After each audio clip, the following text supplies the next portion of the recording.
Wealth, security, and opportunity are a byproduct of success. However, it often comes at the expense of deep personal satisfaction and happiness. This is the Design Your Destiny podcast, and I am your host, Penny Chason, board-certified hypnotist and #1 international best-selling author. I work with the highly successful influencers, business leaders, corporate leaders who desire a life by design. In this podcast, I will bring to you succinct solo episodes and interviews that dissect the challenges of success and highlights the ways to leverage your most underutilized asset, your subconscious mind. If you desire peace and happiness in your life, better health, and stronger relationships so you can enjoy the success that you have created, keep listening because this podcast is for you. Are you numbing yourself out with your business? Hi, this is Penny. Welcome back to Design Your Destiny. And this is something that I see as I stand back and I observe a lot of very successful people who are entrepreneurs. And they race from one big launch, project, or business deal to the next. Now, don't get me wrong. I understand how business works.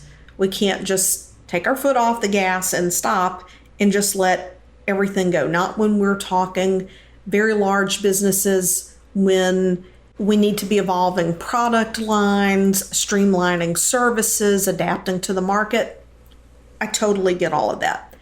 But have you ever thought to yourself, if I wasn't spearheading a big project, if I wasn't about to go into a launch, if I wasn't creating a new product, I don't know what I would do with myself. Like, I really just don't know what I would do with myself. All I know is throwing myself into my business. Then you are really treading into dangerous territory from a mental, emotional, and physical health standpoint. Because when we stay in that state of always on, of always having to be on our toes, to go, to anticipate, to be vigilant, even hypervigilant to things that could crop up and cause issues in our business, we're staying in a constant state of stress activation. One of the newest fads going around is for people to reveal, now that you've left your past job or profession, what's a big scam that no one knows about? And I'm going to tell you that disease is a scam. And here's what I mean by that. Over 90% of all doctor's visits are due to symptoms and conditions caused by stress. Everything from low back pain to autoimmune disease to high blood pressure to heart disease, diabetes, asthma, the list goes on.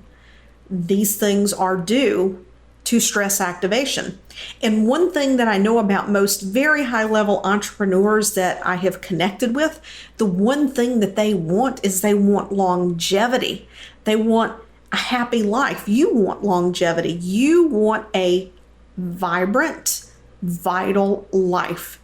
And if you're burning the candle at both ends and you're staying under this constant high pressure, it has probably crossed your mind that, I'm probably not going to live another 10 years. This is something that was just related to me recently. I'm just going from one thing to the next. I probably won't live another 10 years. And this person is younger than I am. So that's a very stark realization as to what is going on in this process. A lot of people think of stress as having a lot of things happening in your life. That's not the only place that stress comes from. Stress comes from mental pressure. It comes from emotional pressure. It comes from pressure in the past. So imagine if you're going into this big launch and things are going really well. However, in the past, you had one launch that really, if you could just take that section of your life and you had a big giant eraser and you could just wipe it the fuck out of your mind, you would.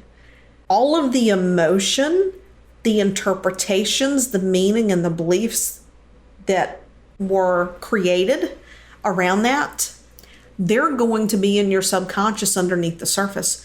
Your mind is going to be constantly searching, comparing. Now, that's not the same as learning. We can learn from an experience and not have any emotional issue with it if we learn that lesson and we accepted it and we let it go. But if we're in a state of comparison, or we're like, oh, we can't let this happen again, rather than starting fresh and starting anew, that is running underneath the surface.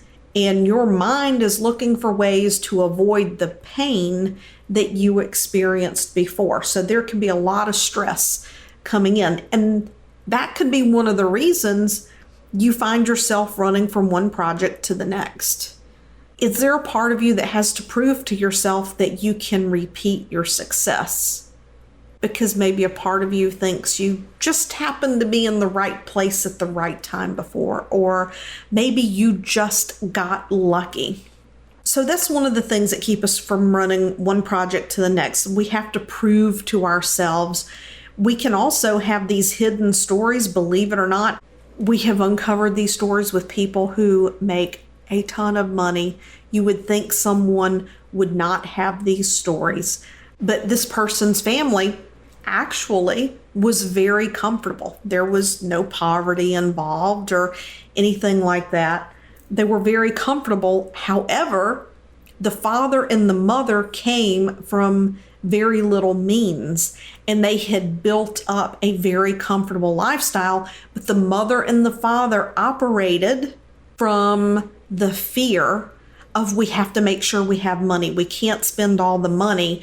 We have to be frugal with the money. We have to save for a rainy day. And this stuff was trickling over into someone's business who's making 8 figures.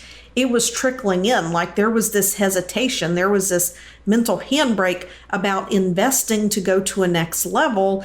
And out of the blue, we revealed this thing that, like, you have to work hard for your money, right? So this person was unable to pause because it was instilled in them from their parents that they worked hard to be comfortable. So you have to work hard to be comfortable. That's what it takes to be comfortable. That's what it takes to have more than enough money, is to work hard. So this person doesn't know how to take a break.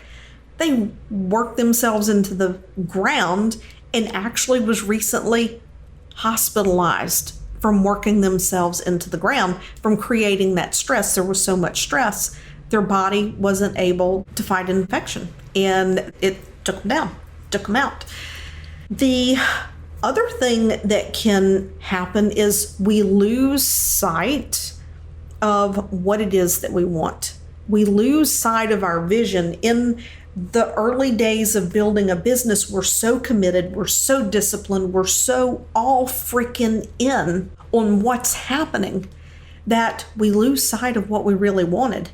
And we get caught up in needing to build this success and then build the next success. We forget to celebrate what we've achieved, because God forbid, this is in some circles, God forbid you're successful and you actually appreciate the fact that you're successful, because that means you must not care about people who you passed on the way up, which is totally not true. You can be compassionate and kind and charitable through giving and elevating humanity. Money allows us to do that. Money allows us to grow that. But we can lose sight of what it was we really wanted when we were younger, and we get caught on this hamster wheel, and now we don't know how to get off. Well, I know how to get off, and the first step is to pause. You have to really pause and do the inner work and dig in and see what's important to you. Allow yourself to reconnect with who you really are, to reconnect with that happiness. Because sometimes when we get into this place of running from project to project, launch to launch, business to business, what we're doing is we are numbing ourselves from the fact that something is not aligned with us. We're unhappy. We're dissatisfied with life. But if we stop for 10 minutes and we have to sit with what's between our ears and we have to think about it, then we realize that we have built this big thing. We have all this wealth and we're miserable. Me personally, I never want to be in that place. And fortunately, I've learned about these patterns as I'm growing my business so I can do checks and balances on myself to make sure my decisions are taking me in a direction that maintains that connection with myself, that maintains that happiness. But for some people, work is their drug. Work is the drug of choice. Work is what numbs you from being dissatisfied with what you've created or having to sit with your thoughts around what you believe about yourself. This is a very complex topic. It's something that I could spend hours on and really dive in. Each and every person is different. That's why I've given so many different scenarios. There is no one size fits all. That's why my work is not one size fits all. Everything is highly individualized and custom tailored to my clients. Because one size fits all approach is not going to fit. It might make you feel better for a little while, but if you want to solve the problem and get out of this rut, then it's going to take commitment to yourself. It is going to take diving into what's going on in your life, and it takes attention to detail of your life, of what's happening for you, what's going on for you personally. So if you're ever interested in diving into this, knowing what it is to get connected inward, to remember what happiness is, to remember what brings you joy, I am more than happy to connect with you on that. Just go to the website, pennychason.com, and apply for a call with me. Apply for a call, and you and I can get together and chat about what vision it is you have. And if you have no idea what that vision is, if that seems so foreign to you, let's connect anyway, because I can get you moving in the right direction just on that call. Until next week, bye now. Thanks for listening to this episode of Design Your Destiny. I would love to know what resonated most with you. So just take a screenshot of this episode, share it over on your Instagram stories, and tag me at penny.chason and let me know what you thought. Also, if you head over to iTunes and you leave a positive review, it helps this podcast to help reach even more people, making a difference, elevating humanity and mankind.